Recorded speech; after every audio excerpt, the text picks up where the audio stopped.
নমস্কার, আমি তন্ময়। এই গল্পটি শেষে থাকবে আপনাদের জন্য একটি প্রশ্ন।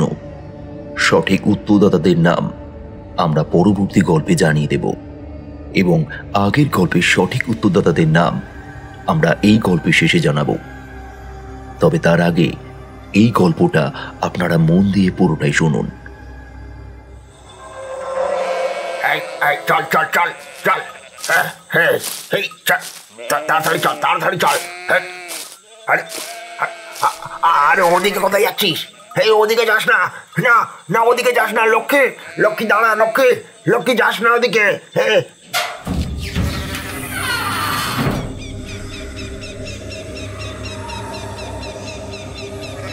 সন্ধ্যা হতে আর কিছু সময় বাকি। ভাগারপুরের শ্মশানের মধ্যে ওই লোকটির একটি ছাগল ঢুকে পড়ে। অনেক ডাকাডাকির পরেও সে কোনো মতে সেই শ্মশান থেকে বেরিয়ে আসে না। অতঃপরও সেই লোকটি অনেক ভয়ে ভয়ে সেই শ্মশানের মধ্যে পা রাখে। চারিদিকে নিস্তব্ধ এক পরিবেশ। লোকটির গাটা ছমছম করে ওঠে। খানিকটা এগিয়ে গিয়ে সে তার ছাগলকে দেখতে পায় একটা কুয়োর ধারে সে দাঁড়িয়ে আছে।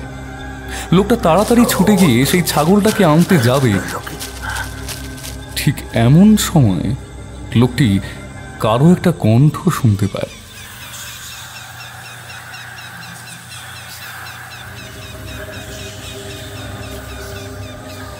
তবে কোথা থেকে সেই কণ্ঠ ভেসে আসছে তা ঠাউর করতে পারে না লোকটা। চারিদিকে তাকিয়ে সে এইবার বুঝতে পারে কণ্ঠটা আসছে ওই কুয়োর মধ্যে থেকে। সে ভয়ে ভয়ে ওই কুয়োটার মধ্যে তাকাতেই শুনতে পায় সেই কণ্ঠটা। অনেক বছর এখানে বন্দি হয়ে আছে দাদু,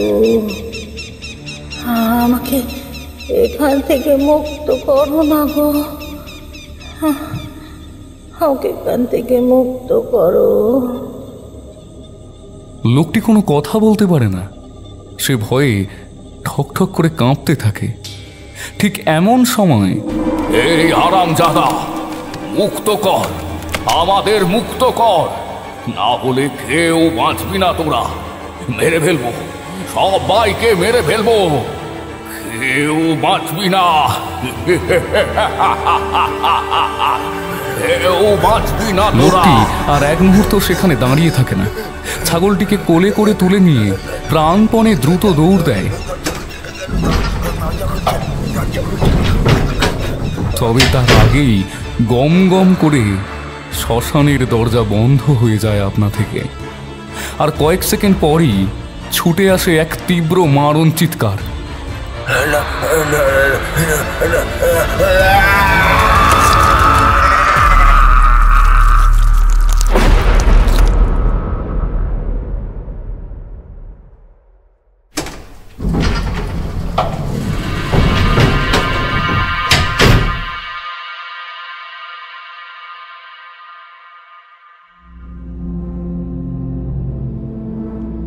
বছর 3 আগের কথা। বাড়ির সামনে জগদ্ধাত্রী পুজো হবে বলে আমি আমার বাড়িতে এসেছিলাম ঘুরতে। আমি থাকি কলকাতা যাদবপুরে। সেখানেই আমি পড়াশুনো করেছি। তারপর সেখানকার একটা কোম্পানিতে আমি জয়েন হয়েছি। সত্যি বলতে দুর্গাপুজো ছাড়া সেইভাবে আমি নিজের বাড়িতে কখনো আসি না। আর আসলেও একদিনের বেশি সেখানে আমি থাকতেই পারি না।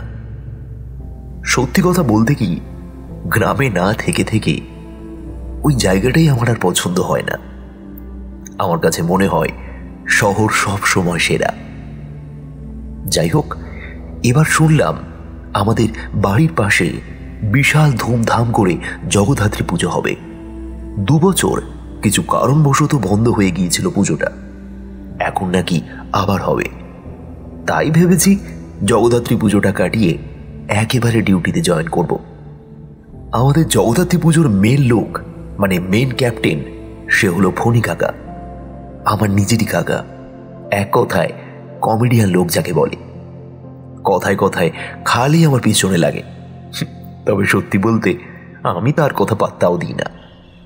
বুঝলি সৌরভ, অনেক কাজ রে বাবা। এই তাড়াতাড়ি করে আমাদের সাথে একটু হাত লাগাবি তো? 2 বছর কিন্তু পুজো হয়নি, এই বছর আবার আমরা ফিরে আসবো, দেখিয়ে দেবো যে পুজো কাকে বলে। অনেক কাজ আছে, দয়া করে কোথাও আবার আড্ডা মারতে যাস নে। ধুর, আমার খেদে কাজ নেই, এখানে নাকি ঘুরবো? সত্যি বলতে অসহ্য লাগে এই জায়গাটা আমার।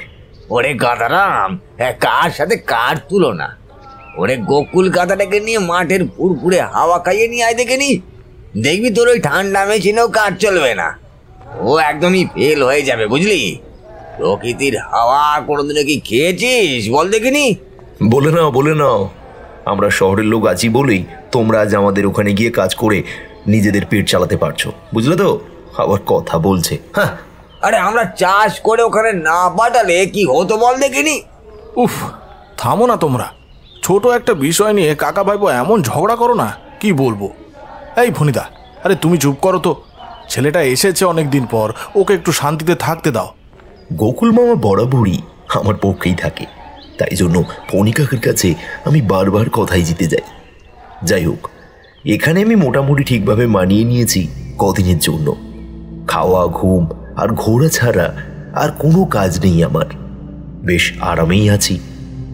ঠিক এমন সময় এক মহা বিপত্তি ঘটল। পাশের বাড়ি হোঁটোর হালদার এক বৃষ্টির রাত্রে পটল তুলল। বহুদিন ধরে বৃদ্ধ লোকটি ভুগছিল, আজ তার নিষ্কৃতি হল। বুড়োর বাড়িতে খালি ওর বউ ছাড়া আর কেউ নেই। তার ছেলে বউ নাকি কলকাতায় চলে গিয়েছে, আর এই মুখ হয়নি। মনে মনে ভাবলাম ভালোই করেছে, তবে চিন্তার বিষয় হলো এবার এই বুড়োকে শ্মশানে নিয়ে যাবে কারা? একে তো এই বৃষ্টি, তারপর এখন রাত 8:30 বাজে, ওয়েদারটাও বেশ ঠান্ডা ঠান্ডা ভাব। আমি দিব্যি শুয়েছিলাম বিছানায়, কোনো লোক নেই বলে আমাকে ফণি কাকা ডেকে নিয়ে গেল। যাওয়ার ইচ্ছে আমার ছিল না, নেহাত পাশের বাড়ির বুড়ো মানুষ, যাওয়াটাই উচিত। তাই বাইরে বেরিয়ে এলাম। ও বাবা, কি ঠান্ডা লাগছে আজ! ঠান্ডা, তেমন বৃষ্টিটাও হচ্ছে। কার্তিক মাস পড়ে গেল, এবার ঠান্ডা বেশ জাঁকিয়ে পড়বে তা ভালোভাবেই বোঝা যাচ্ছে। ফণি কাকা বলল, এই গকল, মেজো, কার্তিক, বাপন, এরা কোথায় গেল বল দেখিনি? দূর, কেউই আসতে চাইছে না, বলে আমার মুখে জুতোর বাড়ি মারো।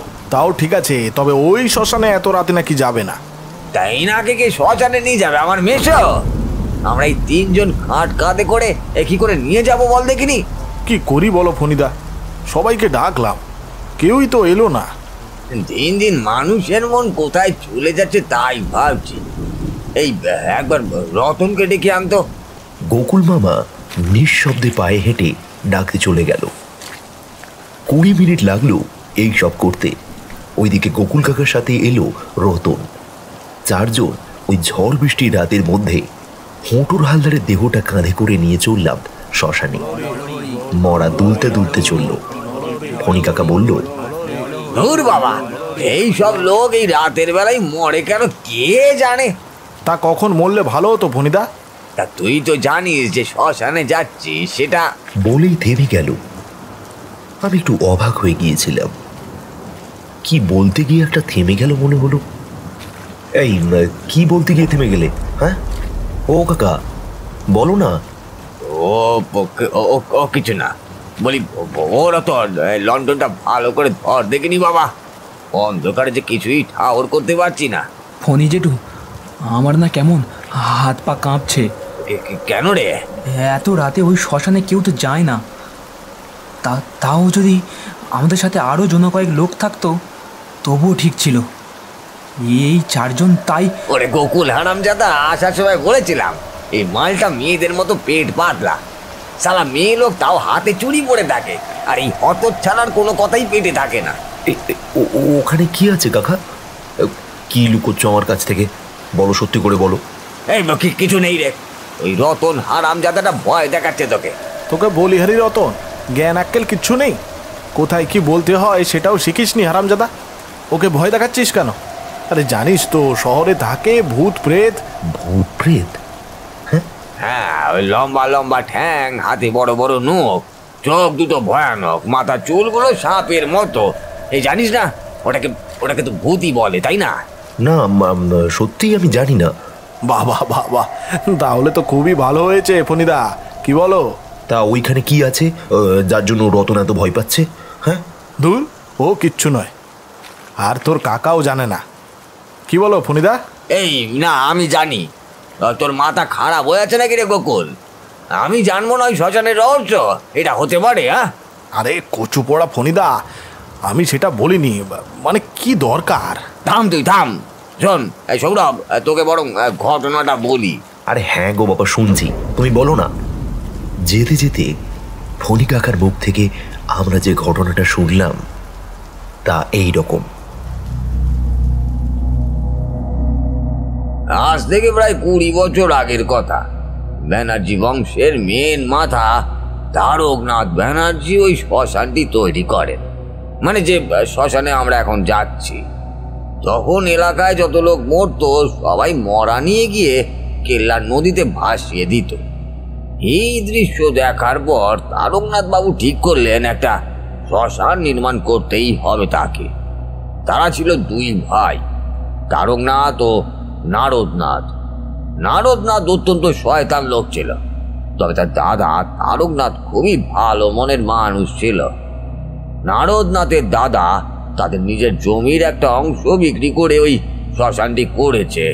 সেই কথাটা নারদনাথ জানতে পেরে ওনার মাথা গরম হয়ে গেল।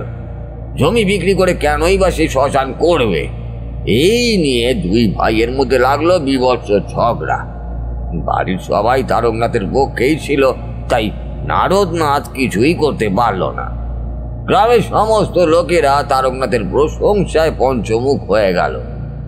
বহু দূরে দূরে থাকা গ্রামের লোকেরা অবধি এই তারকনাথের কথা জানতে পারল। এত প্রশংসা চারিদিকে, তার নাম লোকের মুখে মুখে, তাকে নিয়ে চর্চা করা, এই সব দেখে রাগেই ফেটে পড়ল নারদনাথ। সে বুঝল যদি তার দাদাকে সে শেষ না করে তাহলে সে সারা জীবন এইভাবেই প্রশংসাই পেয়ে যাবে। তাই তার দাদাকে মারার জন্য সে পরিকল্পনা করতে শুরু করলো। দাদা কোথায় যায়, কখন যায়, কার সাথে কথা বলে, কখন বাড়ি আসে ও কখন একা থাকে। শ্মশানে সেই সময় লোকেরা কাজ করছিল। তারকনাথ প্রতিদিন আসতো একবার করে দেখতে যে কেমন কাজ হচ্ছে শ্মশানে। নারদনাথ সুযোগের অপেক্ষাতেই ছিল, কবে তা দাদাকে মারতে পারবে সেই সুযোগে। তবে সেই দিনটা খুব তাড়াতাড়ি এলো। এক ঝড় বৃষ্টির রাতে তার দাদা একলাই শ্মশানে গিয়েছিল কি একটা দরকারে। নারদনাথ এই সুযোগ হাতছাড়া করলো না। 2-3 জনকে নিয়ে দাদার পেছন পেছন ওই শ্মশানে গেল তাকে মারবে বলে। তারপর ওকে এখানে মেরে এই শ্মশানেই পুঁতে রেখে দেব, কেউ টেরটিও পাবে না।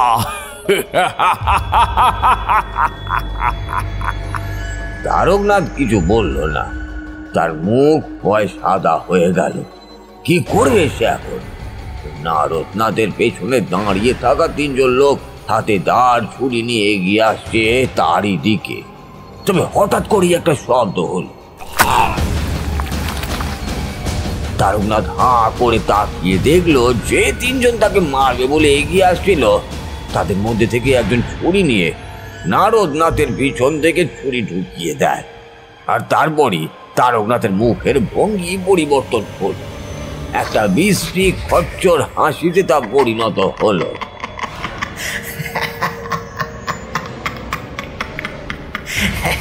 নারদনাথ তার দাদার দিকে তাকিয়ে বুঝতে পারলো যে তার দাদা তাকে মারবে বলেই এত রাতে শ্মশানে এসেছে। আরো 2-1 কোপ মারলো নারদনাথের পিঠের ওপর, তাও সে মরল না। মরার আগে নারদনাথ অত্যন্ত কষ্টের সাথেই বলেছিল, শয়তান, এত বড় ছলনা, পাপী, ছাড়বো না তোকে, ছাড়বো না, এর বদলা তো আমি নেব। তারকনাথ কিছু না বলে খালি খিলখিল করে হাসে। এসে দে, হেসে নে, বেশি করে হেসে নে। এখানে তুই আমাকে ধরে ফেললি, কিন্তু যেখানে আমি যাচ্ছি সেখানে তুই আমাকে কোনোদিনও ধরতে পারবি না। আমার আত্মা শরীরের বদলা নেবে, আমার শরীর চলে যাবে, তবে আমার আত্মা এখানেই থাকবে।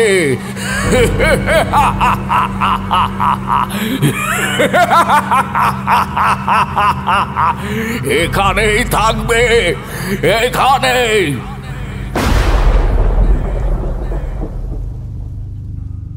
তারকনাথরা ওর দেহটাকে শ্মশানে পুড়িয়ে দেয়নি, পাছে যদি জানাজানি হয়ে যায় সেই ভয়।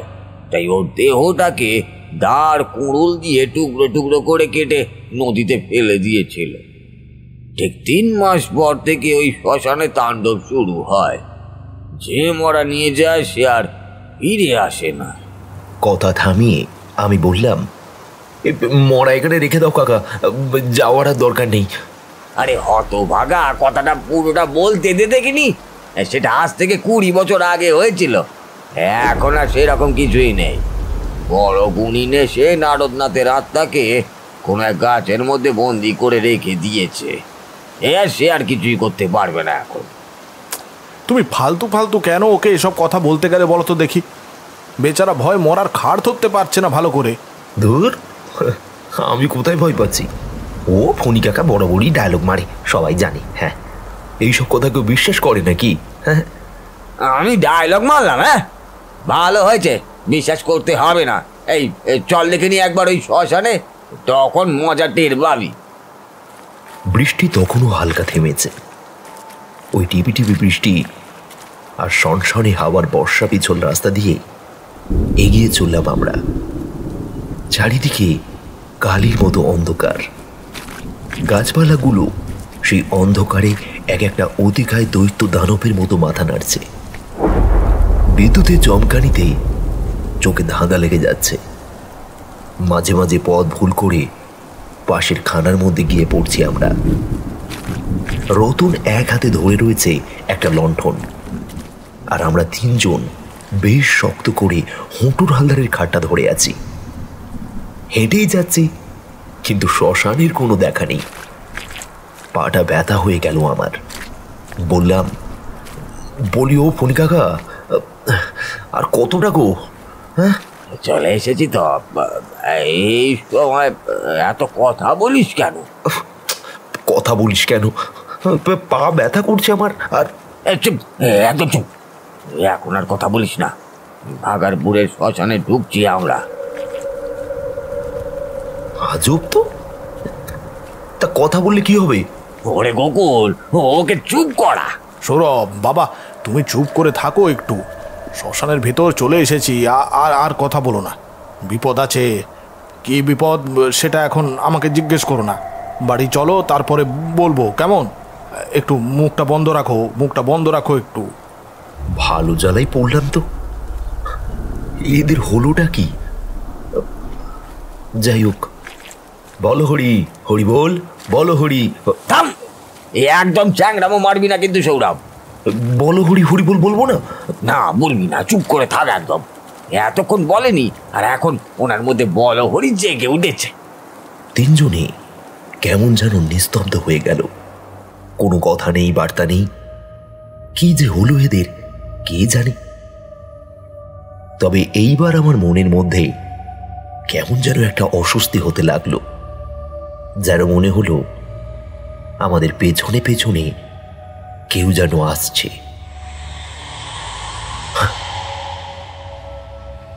পিছনে ফিরে তাকিয়ে দেখলাম, না, কেউ নেই তো। তারপর আরো একটু যেতে আবার মনে হলো পিছন থেকে কোনো যেন একটা শব্দ ভেসে আসছে।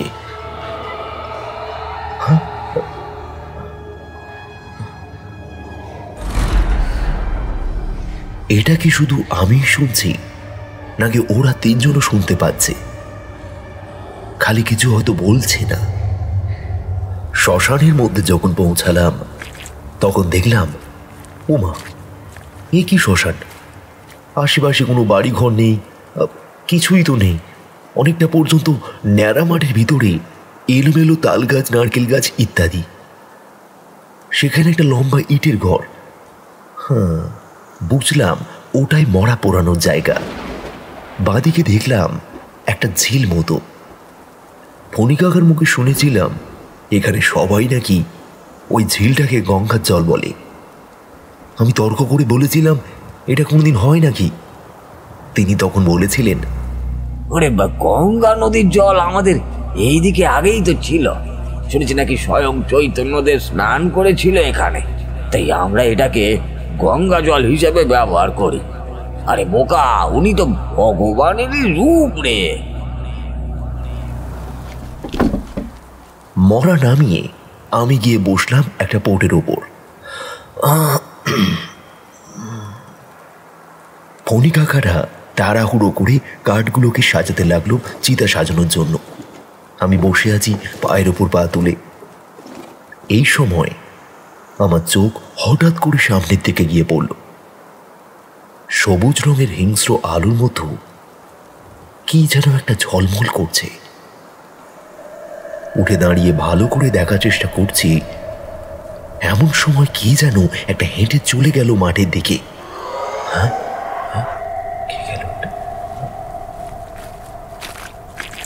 আমি একটু এগিয়ে এসে দেখলাম কালো ছায়ার মতো একটা লোক দাঁড়িয়ে আছে অন্ধকারের মধ্যে। তার মুখটা ওই অন্ধকারের মধ্যে দেখা যাচ্ছে না। পকেট থেকে ফোনটা বার করে লাইট অন করতে যাব, এমন সময় দেখি লাইটটা জ্বলছে না।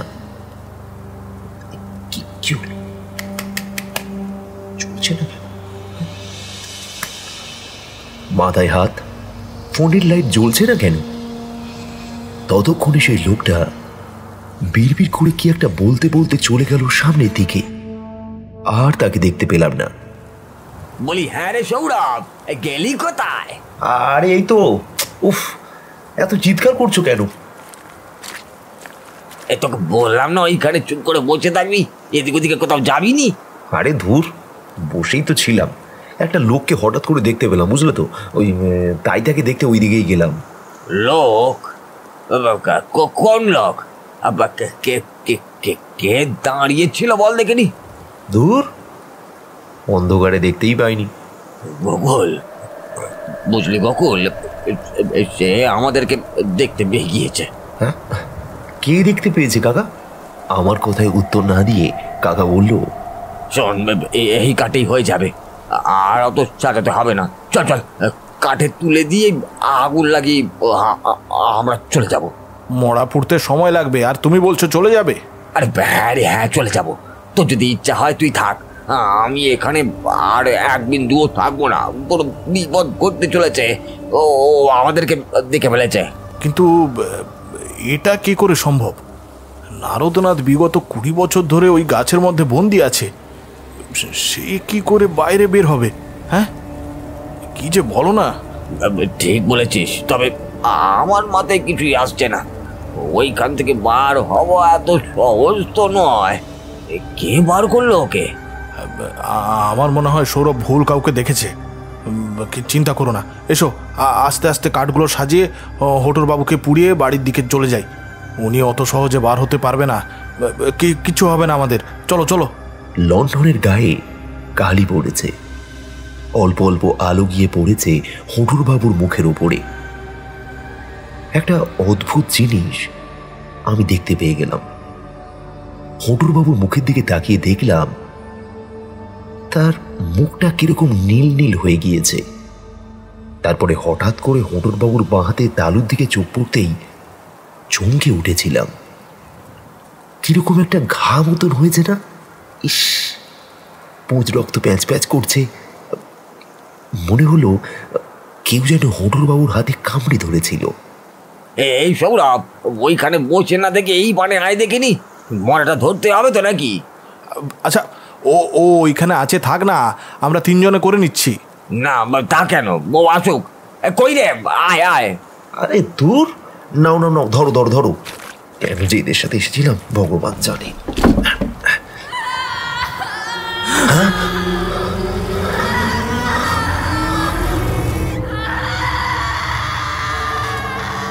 চমকে উঠেছিলাম আমরা। একটি মেয়ের চিৎকার শুনতে পেলাম। রতন কাঁপতে কাঁপতে বলল, নারদনাথের চিৎকার করার কথা তো। তবে এখানে মেয়ে কোথায় থেকে এলো ফণিদা? অঙ্ক কিছুতেই মেলছে না রে রতন। কিছু একটা হচ্ছে, কিন্তু কি হচ্ছে আমি কিন্তু বুঝতে পারছি না। চারিদিকে হাওয়ার গতিতে মাতামাতি হচ্ছে সেই সময়। বৃষ্টি থেমে গিয়েছে বটে, তবে এখন ঝড় শুরু হয়েছে। এই আবহাওয়া তো এতক্ষণে এইরকম ছিল না। হঠাৎ করে এইরকম পরিবর্তনের কারণ কি? তাহলে সত্যি কি ফণি কাকার কথা সত্য হতে চলেছে? ওই নারদনাথ গাছ থেকে মুক্ত হয়ে গিয়েছে। তবে এটা তো একটা মেয়ের গলা। আগুন জ্বালা রতন, তাড়াতাড়ি আগুন জ্বালা। আগুন জ্বলছে না যে, ঝড় হচ্ছে গোকুলদা। এ কি প্রকৃতির লীলা! চেষ্টা কর, চেষ্টা কর, আগুন জ্বালাতেই হবে তোকে। লণ্ঠন থেকে কিছুটা কেরোসিন তেল বার করে নে, তারপর মরার উপরে ঢেলে দে, দেখি আগুন জ্বলে কিনা। যেমন কথা তেমন কাজ। লণ্ঠন থেকে খানিকটা তেল বার করে ফণি কাকা চিতার উপরে ঢেলে দিলেন। আর যেই কেরোসিন তেল ঢেলেছে, অমনি হটুর বাবু চিতা থেকে হাওয়ার মতন গর্জন করে উঠলেন।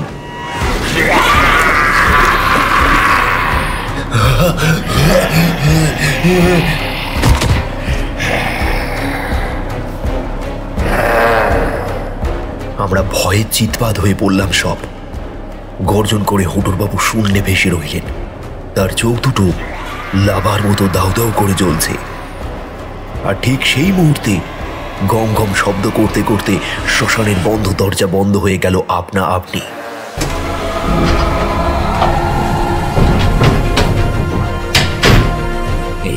কি সর্বনাশ রে! কি দেখছি এই সব? কি সর্বনাশ! পালাতে হবে, পালাতে হবে, পালাতে হবে, পালাতে হবে। কি সর্বনাশ হয়ে গেল! পালাতে হবে, পালাতে হবে, চলো চলো চলো, পালি চলো। কি সাংঘাতিক দৃশ্য!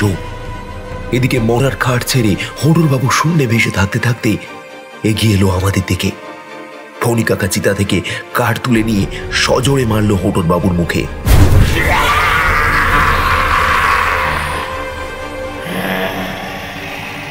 তবে তার যেন কিছুই হলো না।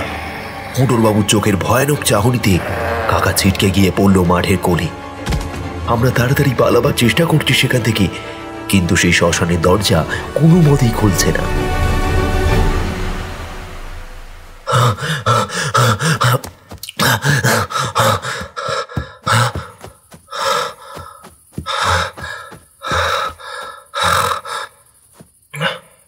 এমন সময় আমি থমকে দাঁড়িয়ে পড়লাম।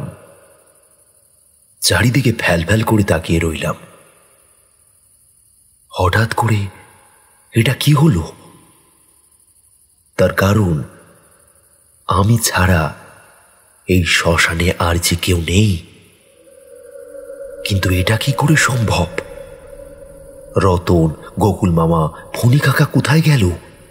আর আর শ্মশানটাই বা কোথায়? এ তো এক ফাঁকা ধুধু মাঠ দেখতে পাচ্ছি। এগিয়ে গেলাম সামনের দিকে। গোকুল মামা আর ফণি কাকার নাম ধরে ডাকতে লাগলাম। কাকা, ফণি কাকা, গোকুল মামা, রতন, ফণি কাকা, রতন কাকা। সেই মাঠের কোলের কাছে আসতেই আমি চমকে উঠলাম। এবার ফণি কাকা তো এখানে ছিটকে পড়েছিল। কোথায় গেল? মরমর করে আওয়াজ হতে লাগলো কোথায় থেকে যেন। পকেট থেকে ফোন বার করে লাইটটা জ্বালিয়ে দেখতে লাগলাম। তারপর একটু এগিয়ে যেতেই দেখতে পেলাম একটা কুয়ো।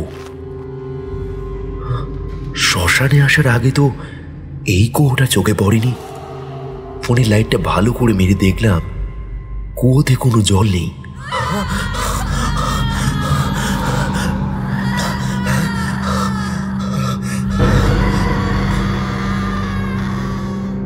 আবার সেই মেয়েলি কণ্ঠের চিৎকার আর আর্তনাদ শুনতে পেলাম।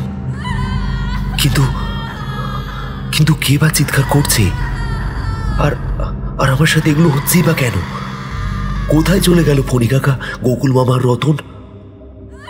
আর আমি কি কোনো গোলক দাদার মধ্যে পড়ে গেলাম নাকি ওরা? চিৎকারটা আস্তে আস্তে থেমে গেল। যে চিৎকার করছে তার কি কিছু হয়েছে? আবার সামনের দিকে তাকিয়ে কুয়োটাতে লাইট মারলাম। তবে ও কি? কুয়োর ভিতর থেকে ওটা কে উঠে আসছে?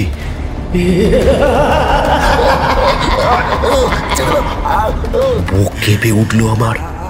কে যেন দ্রুত এগিয়ে আসছে আমার দিকে। আমি যেন মুখ সরাতে পারছি না। কেউ যেন পিছন থেকে আমার মাথাটা চেপে ধরে রেখেছে।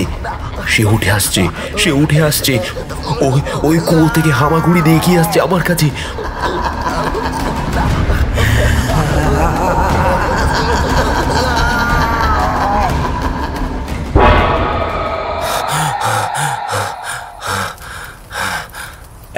কি হলো রে সৌরভ, ওই রকম করছিস কেন? মনে হয় ভয় পেয়েছে কিছু দেখে। এটা কি হলো আমার সাথে?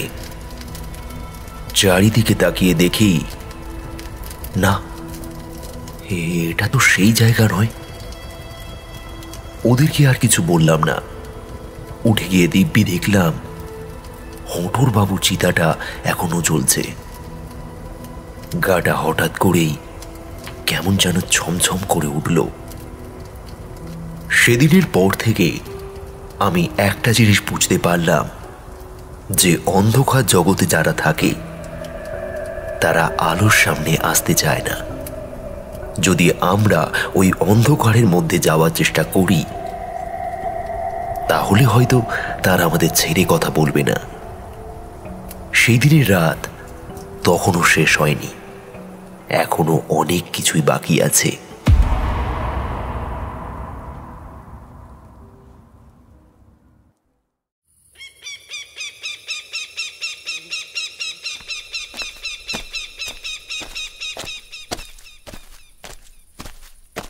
আমি জানি তুমি আমার কথা শুনতে পাচ্ছ। তোমাকে কে মেরেছে তাও আমি জানতে পেরেছি।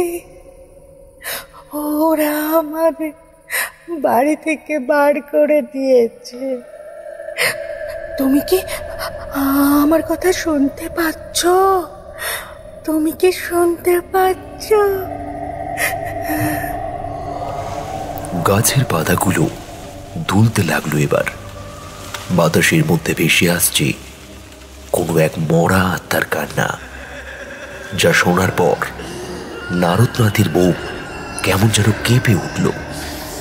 তবে সে ভয় পালিয়ে গেল না, সেখানেই চুপটি করে দাঁড়িয়ে রইল।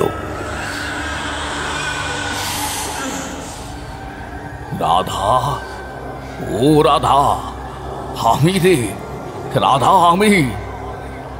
তুমি এসেছ?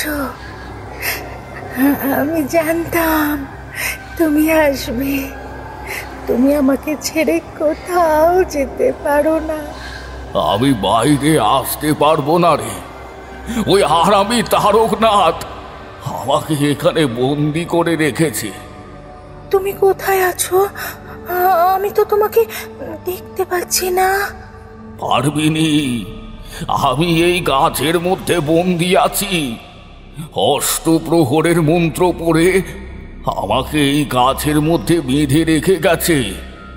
আমি কিছুতেই এখান থেকে বার হতে পারছি না।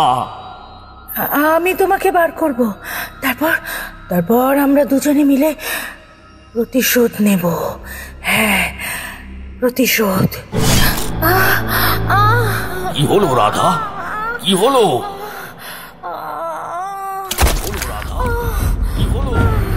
নারদনাথের বউ হঠাৎ করে চিৎকার করে উঠল, তারপর ধপ করে মাটিতে পড়ল।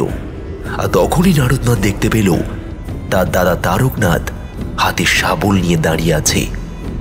শয়তান পাপিষ্ঠ, ওকে মেরে ফেললি? ও তোর কি ক্ষতি করেছিল হারামি? শয়তান পাপিষ্ঠ, ওকে মেরে ফেললি? তা কি করবো? হ্যাঁ, ওর সাহস হলো কি করে যে তোকে ওখান থেকে মুক্ত করবে বলছে? তোকে আমি ওইখান থেকে কখনো বাইরে আসতে দেব না। তোর বউকেও আমি ঠিক তোর মতন কুচি কুচি করে কেটে ওই নদীর জলে ফেলে দেব। আর তারপর তোর বউও প্রেতাত্মা হবে, লোকের ক্ষতি করবে। হ্যাঁ, তাও সেটা আমি জানি।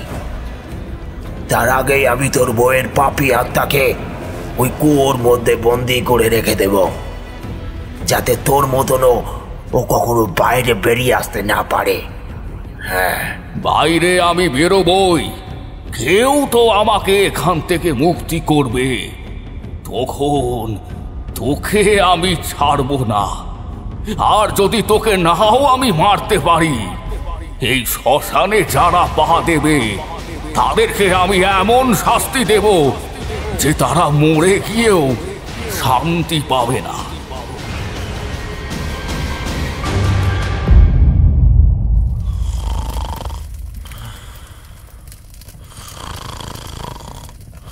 এদিকে মানুষ মনে মনে যাচ্ছে, আর ওদিকে দিদি পায়ের উপর পা তুলে ঘুম দিচ্ছে।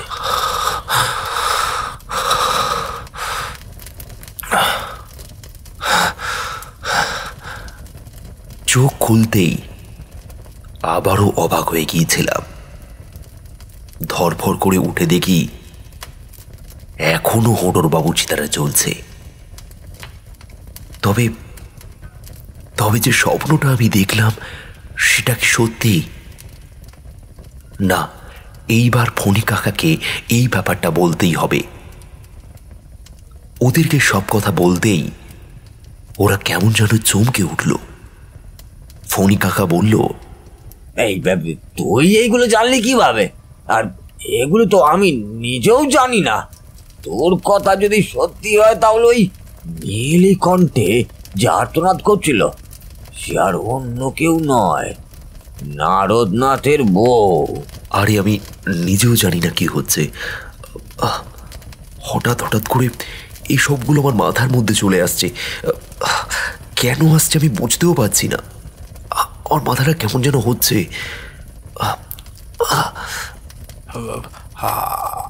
আর কি কিছু জানতে পারছো ভাগ্নে?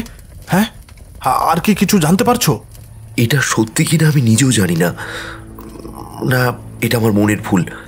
তবে তবে এখানে কোথাও একটা কুয়ো রয়েছে এবং তার মধ্যে বন্দি হয়ে রয়েছে ওই নারদনাথের বউ। কিন্তু কিন্তু কুয়োটা কোথায়? হ্যাঁ, কুয়োটা কোথায়? যেখানে ফণি কাকা পড়ে গিয়েছিল। এই আমি পড়ে গিয়েছি? এই আমি আবার কোথায় বললাম রে? আরে তুমি পড়েছো, আর যদি না পড়ে থাকো তাহলে তুমি নিশ্চয়ই ওখানে পড়বেই, আমার মন বলছে। কি বলছে? হ্যাঁ, তোর কি মাথা খারাপ হয়ে গিয়েছে? আর আমি সত্যি বলছি কাকা, ওই হোঁটরবাবু চিতা থেকে উঠবে আর আমরা ভয় পেয়ে পড়ে যাব মাটিতে। উনি যখন আমাদের দিকে এগিয়ে আসবে তখন তুমি চিতা থেকে একটা কাঠ নিয়ে ওকে মারবে, কিন্তু ওর কিছু হবে না। তারপর এর মাথা খারাপ হয়ে গিয়েছে, মরাটা একটু বাঁশ দিয়ে ঠিক করে নে, দেখিনি জ্বলেই যাচ্ছে, কিন্তু উঠছে কিনা ভগবানই জানে। আমার দৃঢ় বিশ্বাস ছিল আমি যে ঘটনার কথাটা বলেছি সেটাই হতে চলেছে, কারণ আমি যা কিছু দেখেছি তা সত্যি। তবে সেই টাইমটা ওদের কাছে এখনো আসেনি, যেটা আমার কাছে চলে এসেছে। তার মানে কি, তার মানে টাইম ট্রাভেলের কোনো কিছু ঘটছে এখানে? হ্যাঁ, আমি এই সব মনে মনে ভাবছি, ঠিক এমন সময় ফণি কাকা চিৎকার শুনতে পেলাম। আমি যা বলেছিলাম তাই হয়েছে। হোঁটরবাবু গর্জন করে চিতার ওপরে দাঁড়িয়ে উঠেছে এবং ঠিক সেই সাথে শ্মশানের দরজা গম গম শব্দ করে বন্ধ হয়ে গেল। ফণি কাকা কাঠ নিয়ে মারল, কিন্তু কিছুই হলো না। তার চোখের দৃষ্টিতে ফণি কাকা ছিটকে গিয়ে পড়ল। তবে এইবার যে কি হবে সেটা তো আমি জানি না। তার কারণ এরপর সেইখানে জগৎ পুরো বদলে গিয়েছিল। এক মুহূর্তে সময় থেমে গিয়েছিল এবং আমাকে নিয়ে গিয়েছিল সেই জগতে। আমি ছুটে গেলাম, তবে এটা সত্যি কি? আমার তো কিছু মনে হচ্ছে না। আমার মনে হচ্ছে হয়তো হোটর বাবু চিতাটা চলছে। তাহলে এরা কেন চিৎকার করছে?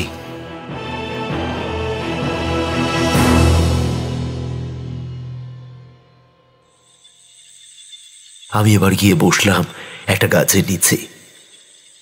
মাথাটা কেমন যেন ঘুরছে, কি কারণে তা আমি জানি না। আমার চারপাশে কারা যেন বসে আছে এবং আমার দিকে হাসি মুখ নিয়ে তাকিয়ে আছে। আমি তাদেরকে স্পষ্ট দেখতে পাচ্ছি। সবকটা কেমন যেন কালো কালো অবয়ব, কিন্তু কিন্তু এদেরকে আমি কাউকে চিনি না। কারা ওরা? সৌরভ, আমি এখানে, তাকা আমার দিকে।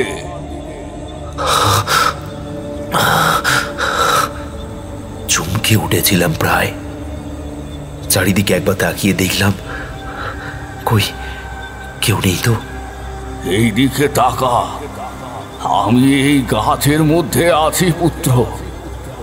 এরপর পিছন ফিরে দেখি আমি যে গাছের সামনে বসে রয়েছি সেই গাছের ভিতর থেকে কে যেন ফিসফিসে কণ্ঠে আমাকে বলল, তুই তো আমার সন্তান রে, তোকে দেখেই আমি চিনতে পেরেছিলাম।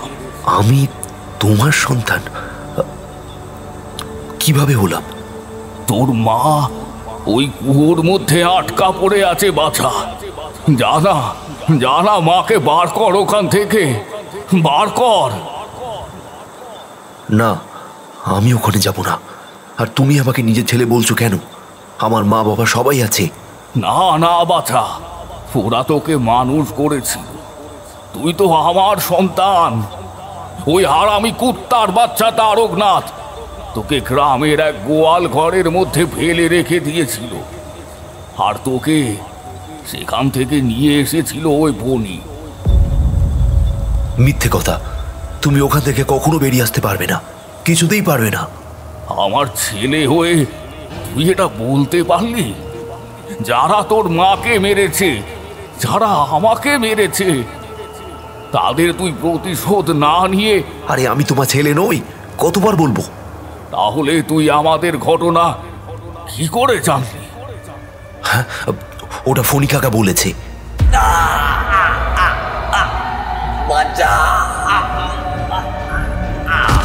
ঠিক এই সময় ফণি কাকা চিৎকার শুনতে পেলাম। আমি চমকে পিছনে ফিরে তাকিয়ে দেখি, কই কেউ নেই তো।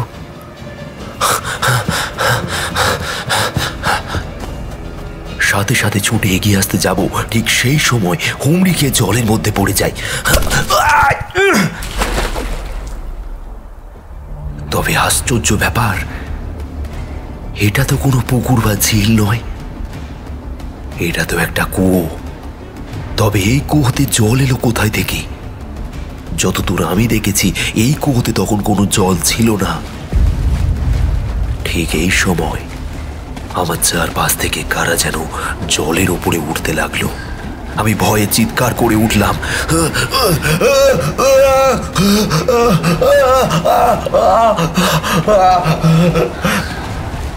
জলের তলা থেকে আমার পা দুটোকে কে যেন চেপে ধরেছে এবং এবং সে বলছে, আমাদের না নিয়ে তুই চলে যাবি ভেবেছিস? তোকে তো এইখানেই মারবো, তোর রক্ততে মুক্ত হব। ঠিক এমন সময় আমার গায়ের উপরে কি যেন একটা এসে পড়ল। ভাগ্নে, ভাগ্নে, দড়ি ফেলেছি, উঠে এসো তাড়াতাড়ি। ভাগ্নে, ভয় পেও না, ভয় পেও না ভাগ্নে, ভয় পেও না, উঠে এসো, উঠে এসো তাড়াতাড়ি। আমি সেই দড়ি ধরে উঠতে যাব, কিন্তু কে যেন আমার পাটা ধরে রয়েছে জলের তলা থেকে। ছেড়ে দাও, ছেড়ে দাও।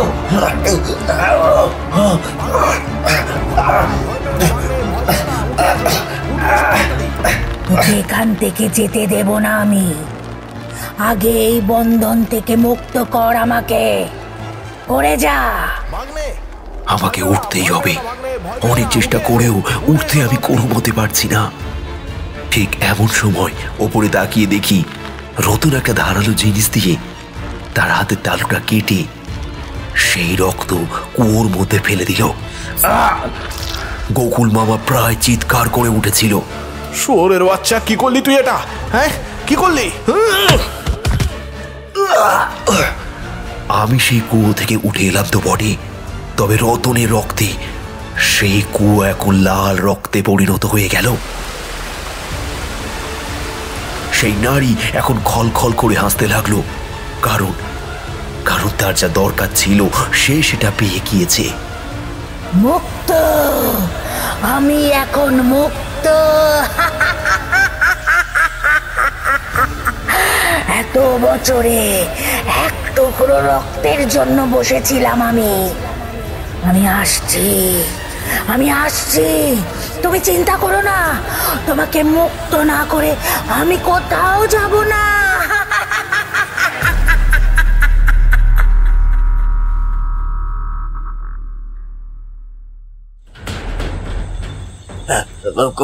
কোনো মতেই যে এটা করছে না।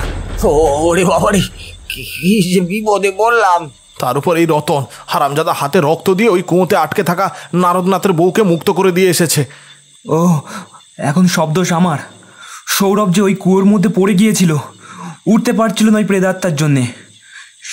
সে যতক্ষণ না রক্ত পাবে ওকে ছাড়বে না।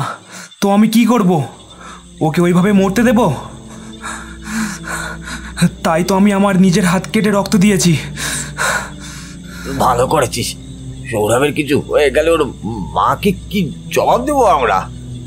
আমাদের এখান থেকে বের হতেই হবে। আমরা জানি না এখন ঠিক কটা বাজে, তবে বেশ রাত হয়েছে এটা আমরা বুঝতেই পারছি। আমরা একটা গোলক ধাঁধার মধ্যে এসে গেছি রে। নারদনাথের প্রেতাত্মা আমাকে যে কথাগুলো একটু আগে বলেছিল তার সবটাই আমি ওদেরকে বললাম। সব শুনে ফণি কাকা বলল, বললাম তো আমরা একটা গোলক ধাঁধার মধ্যে রয়েছি। এমন কিছু জিনিস হবে যেগুলো হয়তো আগে হয়েছে। আমাদের মনে হবে এইটা তো আগে হয়েছিল। আজ ঘোর অমাবস্যা, আজকের দিনে হোটলের এই রকম মৃত্যু সত্যি আমার মনকে নাড়াচাড়া দিয়েছিল। আমি কিন্তু এখন আমার উত্তরটা পাইনি। ও, বারবার এক কথা ভালো লাগে সৌরভ। হ্যাঁ, বলতো ও মিথ্যে বলছে। তুই ওকে কিসের জন্য বিশ্বাস করছিস বল দেখিনি? ও একটা শয়তান আত্মা। কিন্তু ও তো শুধু পরিকল্পনা করেছিল মারবে পড়ে, ও তো মারতে পারেনি। তাহলে ও কি করে শয়তান হলো? শয়তান তো ওর দাদা, যে কিনা অন্যায়ভাবে তার ভাইয়ের বউকে মেরেছে, যেখানে ওর বউ কোনো দোষই করেনি। এখন বুঝতে পারছি রক্তের টান, বেশ বুঝতে পারছি। ফণিদা, ফণিদা, এ কি বলছো? হ্যাঁ, বুকটা কেঁপে উঠল আমার। আমি আমি ঠিক শুনছি তো? নাকি নাকি ফণি কাকা রাগের চোটে এই কথাগুলো বলল? না না না সৌরভ, তুই আমাদের ছেলে। আমি কি বললাম? না না, তুই তুই বুঝতে পারছিস না। তুই থাক, আমি সব বুঝতে পেরে গিয়েছি। তারকনাথ আমাকে গোয়াল ঘরের মধ্যে ফেলে রেখে দিয়েছিল, যাতে গরুগুলো শুয়ে পড়লেই আমি চাপা পড়ে মরে যাব। আর সেখান থেকে তুমি আমাকে বাঁচিয়ে এনেছো, তুলে দিয়েছো তোমার দাদার হাতে। না রে না, তুই ভুল জানিস রে। ওই মহিলা যে কিনা কুয়োর মধ্যে বন্দি ছিল, সে তো আমার মা, তাই না? বলো না।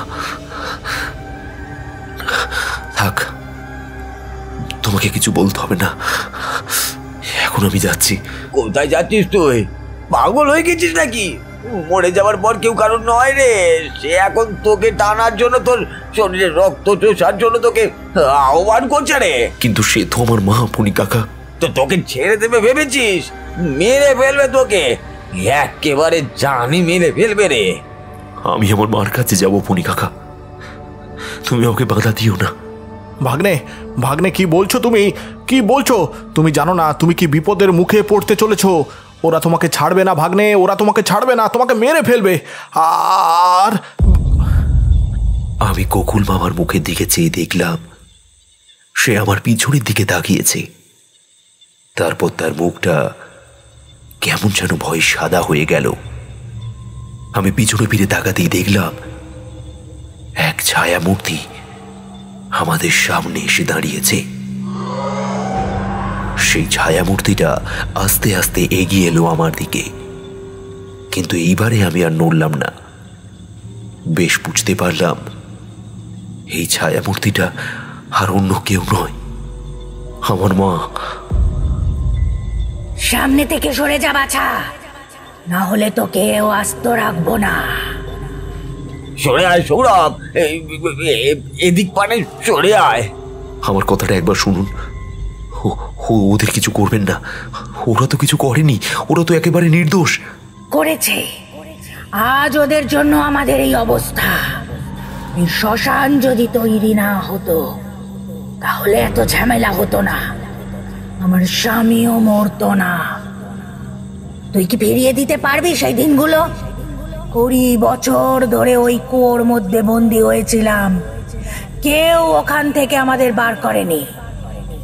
আমার স্বামী ওই গাছের মধ্যে বন্দি হয়ে রয়েছে, তাকে নির্মম ভাবে হত্যা করা হয়েছে, আমাকে হত্যা করা হয়েছে, আর আমার ছেলেকে। মায়ের মুখটা কিরকম যেন একটা হয়ে গিয়েছে। এটা কি আমার মায়ের মুখ? না না, এটা আমার মা নয়। কিন্তু কিন্তু কিন্তু তাহলে আমার চোখ থেকে জল পড়ছে কেন? এই মহিলাকে দেখার পর আমার বুকের ভিতরটা এত কষ্ট হচ্ছে কেন?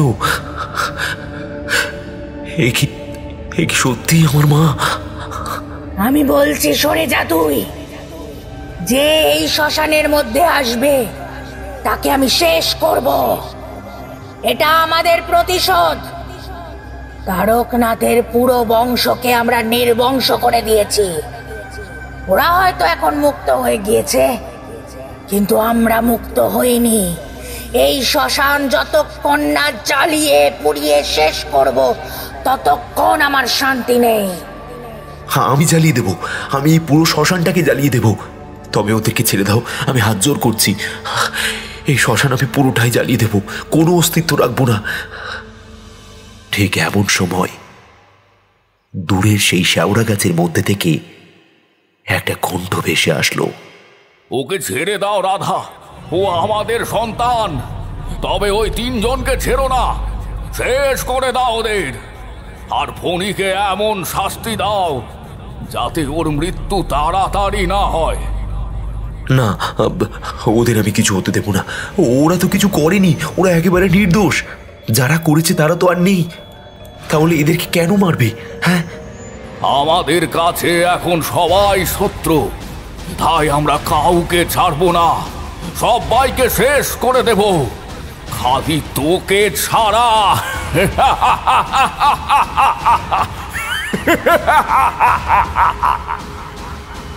মা আমার পাশ কাটিয়ে এগিয়ে গেল ফণি কাকার উদ্দেশ্যে। এইবারে আমার মাথা আর কাজ করছিল না। আমি এবার কোন দিকে যাব?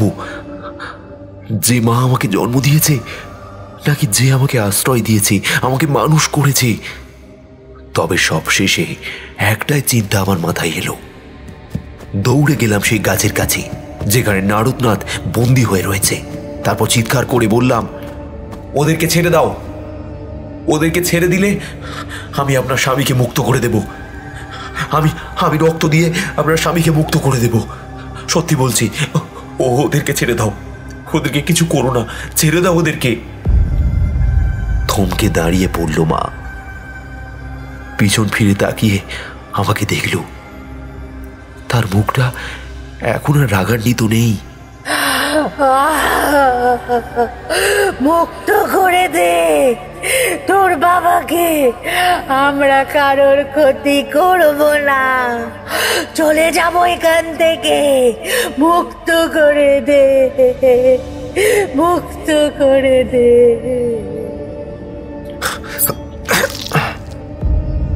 আমি গাছের একটা ধারালো টুকরো দিয়ে নিজের হাত কেটে সেই গাছের উপরে ফেলে দিলাম, এবং সাথে সাথে তীব্র আলোর রশ্মি জ্বলে উঠল সেই গাছ থেকে।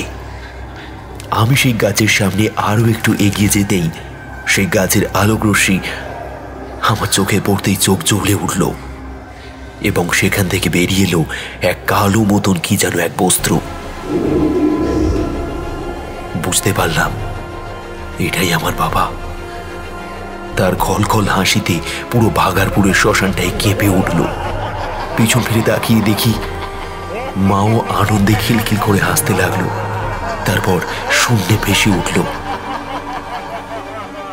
তারপর একসাথে হাসতে হাসতে কোথায় যেন ওরা মিলিয়ে গেল। তারপরেই এক তীব্র কালো ঝড় বয়ে গেল আমাদের দিক থেকে। সেই ধাক্কায় ছিটকে পড়লাম আমি।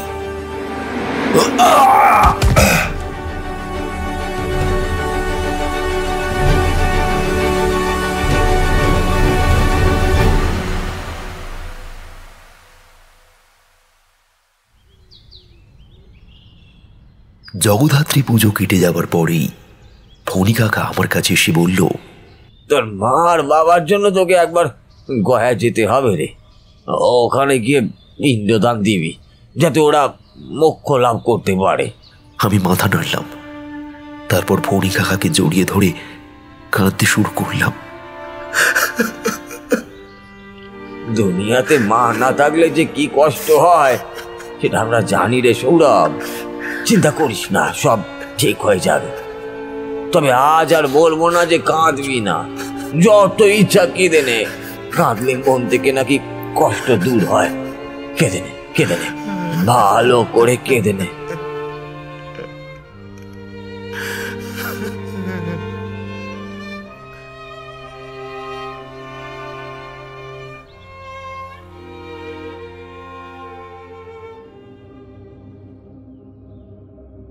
আজ আপনাদের জন্য যে প্রশ্নটি রয়েছে সেটি হল, সৌরভ ফণি কাকারা কার মৃত্যুতে শ্মশানে গিয়েছিল?